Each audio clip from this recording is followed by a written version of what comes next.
নিজাম প্যালেসে আগুন, ঘটনাস্থলে দমকলের 3টে ইঞ্জিন। নিজাম প্যালেস কেন্দ্রীয় তদন্তকারী সংস্থা সিবিআইয়ের দপ্তর, কামাক স্ট্রিটের কাছে এই অফিস। নিজাম প্যালেসের গভর্নমেন্ট সার্ভেন্ট কোয়ার্টারের 6 তলায় আগুন লাগে 9:56 নাগাদ। সঙ্গে সঙ্গে ছড়িয়ে পড়ে আতঙ্ক। সূত্রের খবর, ওই 6 তলায় কেন্দ্রীয় সরকারের আধিকারিকদের কোয়ার্টারে আগুন লাগে। ঘটনাস্থলে দমকলের 3টে ইঞ্জিন পৌঁছায়, আগুন নিয়ন্ত্রণে আসে। আগুন লাগার কারণ জানা যায়নি, তবে যেখানে আগুন লাগে সেখানে 2টি সিলিন্ডার এবং ওভেন রয়েছে।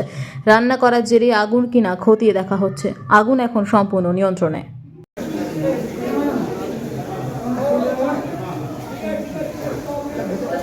দাঁড়া দাঁড়া দাঁড়া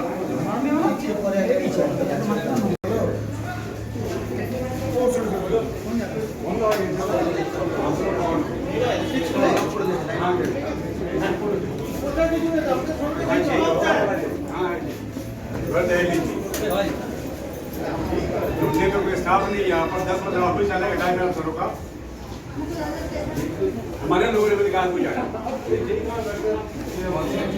ना आप लोग यहाँ पे से लगा के रखना। किससे बात करेंगे?